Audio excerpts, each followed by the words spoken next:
사자가 누굽니까 여러분? 정권 대사, 메신저. 근데 그냥 가서 무슨 일을 그냥 가서 실제로 하다가 지금 북한과 미국과 또는 북한과 한국과 얘기를 하잖아요. 근데 김여정이라고 하는 사람이 왔을 때 모르는 사람들은 왜 그 사람을 청와대까지 데려다가 막 이렇게 하느냐, 평창에 왔을 때. 그런데 그건 엄청나게 뭘 모르는 사람이에요. 김여정이라고 하는 존재를 모르는 사람이에요. 그는 전권 대사예요. 다른 별 몇 개 단 사람하고는 전혀 다른 사람이에요. 김정은의 대행자예요. 동생, 여동생. 그래서 실실 웃고 다니는 거예요.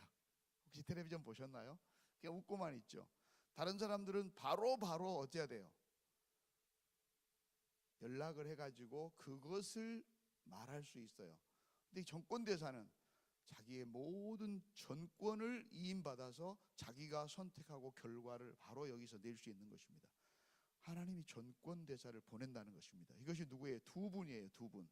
한 분은 뭐예요? 앞에 있는 모든 것들을 평탄케 하고 높아진 것, 높아진 마음, 하나님 앞에 갈 수 없는 더러워진 그런 높은 것들을 깎아내고 도저히 나는 안 돼, 나 같은 죄인이 어떻게 하겠어, 도저히 안 되겠다고 하는 그 낮아진 그 마음들을 다시 일으키고 고르게 해서 주의 길을 평탄케 하기 위해서 온 사자. 그 사자를 누구예요? 그 엘리야가 누굽니까? 세례 요한입니다. 세례 요한. 주님의 날에. 두 번째 사자는 누굽니까? 사랑하는 나의 진짜 사자 누구예요? 예수 그리스도. 예수 그리스도. 그래서 그분은 완전히 새로운 나라를 만드시는 것입니다. 완전히 새로운 나라를. 불로 금을 연단하고 은을 연단하고 그 가운데 더러운 것과 나쁜 것을 깨끗이 구별하고 정결케 하시는 것처럼 잿물로 모든 것들을 다. 여러분 어릴 때 그 비누 만든 거 들어보셨죠? 잿물 해가지고 비누 만들어가지고 이렇게 결호해가지고 그걸로 빨래 다 했거든요. 그것이 깨끗하게 합니다. 잿물. 그래서 우리의 모든 죄를 다시 깨끗하게 해서 하나님 앞에 다시 받을 만한 예배를 드리는 자로, 하나님의 다시 제사로, 제사장으로서의 다시 회복시켜주는 그분을 보낸다고 하는 얘기가 바로 주의 날에 보낸다고 하는 두 사자의 얘기인 것입니다. 오늘 말라기를 보면서 말라기의 배경을 지금 계속해서 우리가 살펴보고 있습니다. 그래도 한번 더 살펴보도록 하겠습니다. 이 말라기는 정말 우리가 그냥 절대 가벼이 읽을 수 있는 그런 얘기가 아닙니다. 이 말라기 이후에 무려 426년 동안이나 하나님의 말씀이 없어졌습니다. 이 이후에. 그리고 드디어 사가랴에게 하나님의 말씀이 임합니다. 뒤에 신약성경 그 첫 번째 사자인 요한의 아버지가 되겠죠. 여러분 이 얘기는 야 얘들아 이리 좀 돌아와, 아빠한테 와, 이런 정도의 얘기가 아니에요. 야 빨리 돌아오면 맛있는 거 줄게, 너희들 축복이, 이런 정도의 얘기가 아닙니다. 엄청난 얘기입니다. 모든 것이 다 결정되는, 지금 돌아오지 않으면. 그래서 이 시대를 얘기할 때 어떤 분들은, 어떤 학자들은 느헤미야와 같은 시대, 또는 아마 말라키가 느헤미야의 종교개혁, 성벽을 다시 재건한 사람, 52일 만에 성벽을 재건한 사람이 느헤미야잖아요. 느헤미야에게 영향을 줬다라고 얘기하는 사람들도 있습니다. 하여튼 어찌됐든 이 시대에 대해서 다시 한번 살펴볼 필요가 있습니다. 이 시대가 어떤 시대입니까? 하나님께서 약속대로 그 시간이 참에 몇 년이 찼습니까? 70년의 약속이 찼습니다. 70년에. 그래서 다시 그 백성들을 1차, 2차, 3차 귀환을 시키고 도저히 생각할 수도 없는 놀라운 방법으로, 하나님이 아니고서는 이렇게 할 수 없는 방법으로 그 백성들을 다시 귀환을 시켜요. 꿈 같은 기가 막힌 일이죠. 어떻게 이런 일이 있겠습니까? 그리고 거기에서 그들의 삶과 모든 것의 중심이 되는 성전을 재건하게 만듭니다. 사마리아를 비롯한 여러 나라의 여러 주변국들의 여러 상황들의 방해가 있었음에도 불구하고 그것을 결국에는 극복하고 16년 동안 지연되기도 했었지만 선지자를 보내고 또 얘기해서 그 성전을 재건하게 만듭니다. 성전이 무엇입니까? 하나님이 함께 하시는 곳, 하나님의 예배, 우리의 삶의 중심, 믿는 자의 중심, 그것이 회복되기를 원하셨습니다. 그리고 그것을 막아줄 수 있는 느헤미야를 통해서 무엇을 만듭니까? 성벽을 쌓게 하십니다. 성벽을 쌓게 하십니다. 그래서 성전이 재건되고 돌아오고 성전이 재건되고 성벽이 이루어진 다음에 있었던 일입니다. 여러분, 이제 성전이 이렇게 다시 만들어지고 성벽이 재건되면 어떤 일이 있을까요? 사람들이 엄청난 기대를 했겠죠. 이제 드디어 메시아 왕국이 도래할 것이다. 자신들의 당대에 그것들이 이루어지고 이제 드디어 하나님께서 직접적으로 다스리시고 통치하시고 회복시키시는 것들을 우리가 보게 되리라고 기대를 했습니다. 비록 성전은 초라했지만 지금 포로로 잡혀갔다가 다시 돌아온 이스라엘 백성들은 옛날 백성들이 아닙니다. 시대도 바뀌었지만 70년이라는 시대도 바뀌었지만 완전히 사고방식이 완전히 바뀌었습니다. 왜? 그전에는 팔레스티나 그 지역 외에는 떠나본 적이 없었던 사람들이에요. 특별한 몇몇 사람들을 떼놓고는.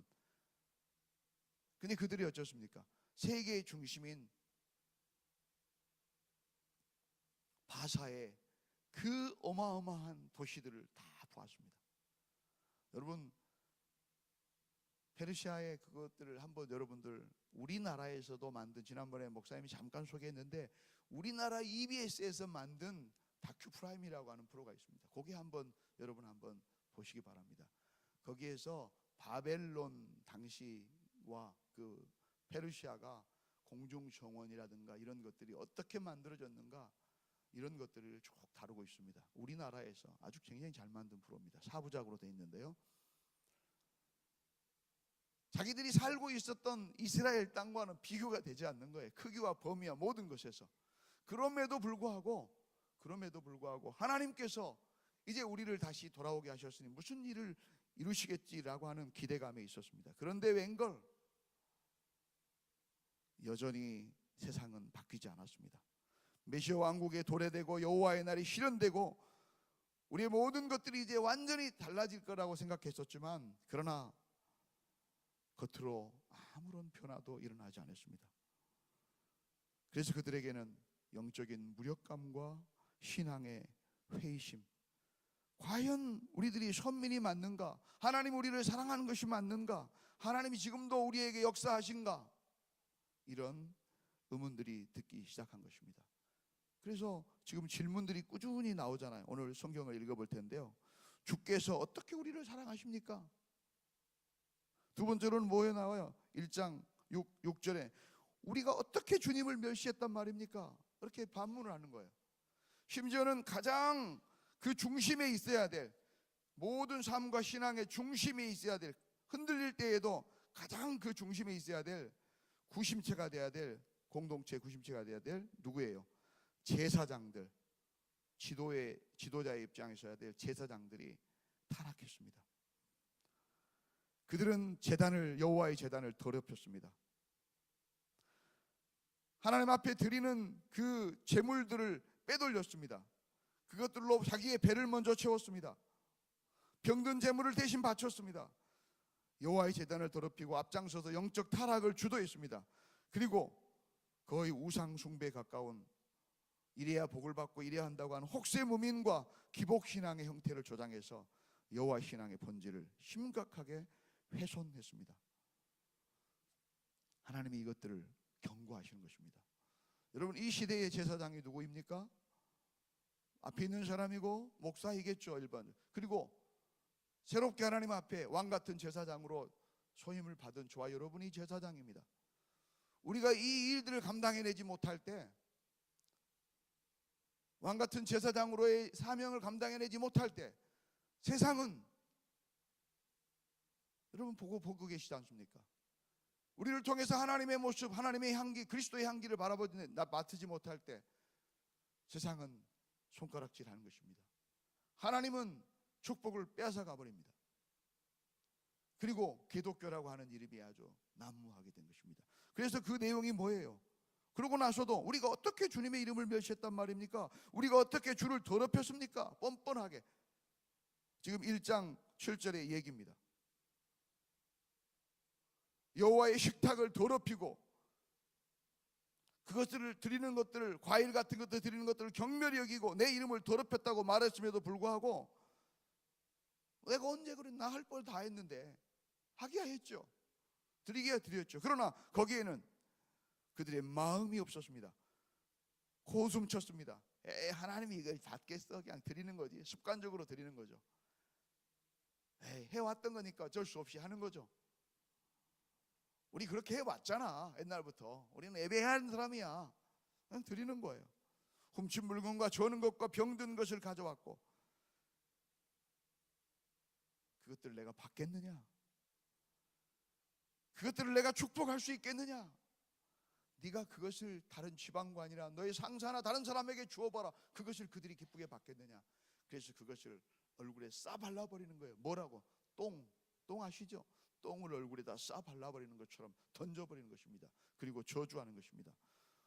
여러분, 이 2장의 얘기는 그냥 우리에게 축복으로 주는 얘기가 절대 아닙니다.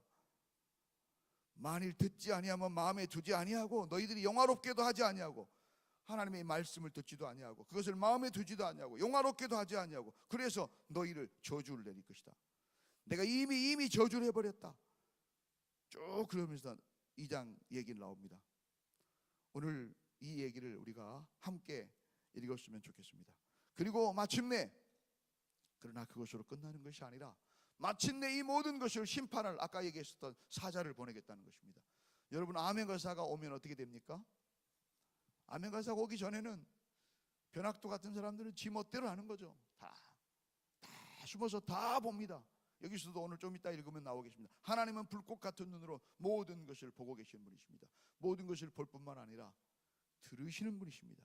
들으실 뿐만 아니라 마침내 여호와의 날에 오셔서 모든 것을 분별하십니다. 마치 용광로에 다 넣으면 찌꺼기가 다 가려지고 은과 금이 분명히 나타나는 것처럼 돌 속에 있었던 전혀 보이지 않았던 그 은과 금이 다 재련하면은 드러나는 것처럼 진짜 믿음의 사람, 진짜 하나님을 경외하는 사람, 진짜 말씀을 쫓아 살아가는 사람, 그 중심을 하나님이 보시고 분리하시는 것입니다. 그리고 그 사자가 어떻게 됐어요? 그 사자가 나오면은 아멘가사 출두요 하면 어떻게 됩니까? 어떻게 되겠습니까? 불의를 행하는 자들, 하나님은 없다 말하고 거짓으로 하나님을 예배하고, 그리고 마치 그것을 수단으로, 여러분 똥이 뭐예요? 봉헌물이라고 그랬습니다. 봉헌물. 나중에는 11조라고도 얘기합니다. 우리의 예배입니다. 그런 자들은 다 멸절을 당합니다. 다 갇힙니다. 그러나 아멘가사 출두요 하는 것이 심판이 아닌 회복과 영광과 기쁨의 날이 되는 사람들이 있습니다. 심청이 같은 사람들이겠죠. 끝까지 하나님의 말씀 붙이고 그 말씀을 붙들고 힘들고 어려우고 눈물 나고 핍박 속에서도 그 말씀 반드시 그날이 올 것을 믿고 하나님의 약속을 붙들고 끝까지 견뎌내는 자, 끝까지 견뎌내는 자. 사랑하는 여러분, 저와 여러분이 그와 같은 자 되게 하기 위해서 이 말씀을 주고 계시다고 하는 것을 꼭 기억했으면 좋겠습니다. 오늘 하고 싶은 얘기는 수없이 많지만 저는 짧기 때문에 오늘 이 4장의 말씀을 함께 꼭 읽었으면 좋겠습니다. 그래서 오늘 드라마 바이블로 함께 이 성경을 읽도록 하겠습니다. 방송실 준비 혹시 되셨나요? 자, 그러면 지금부터 우리 성경을 펴서 드라마 바이블을 우리가 함께 읽도록 하겠습니다. 듣도록 하겠습니다.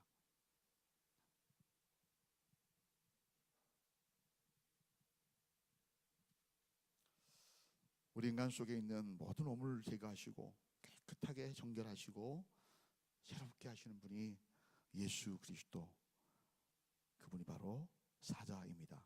하나님의 사자, 언약의 사자입니다. 언약의 사자. 아멘.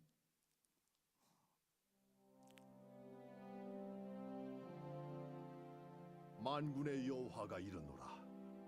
보라, 내가 내 사자를 보내리니 그가 내 앞에서 길을 준비할 것이요 또 너희가 구하는 바 주가 갑자기 그의 성전에 임하시리니 곧 너희가 사모하는 바. 죄송합니다.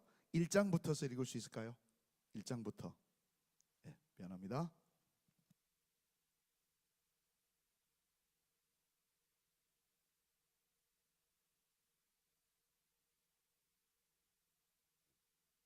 제1장.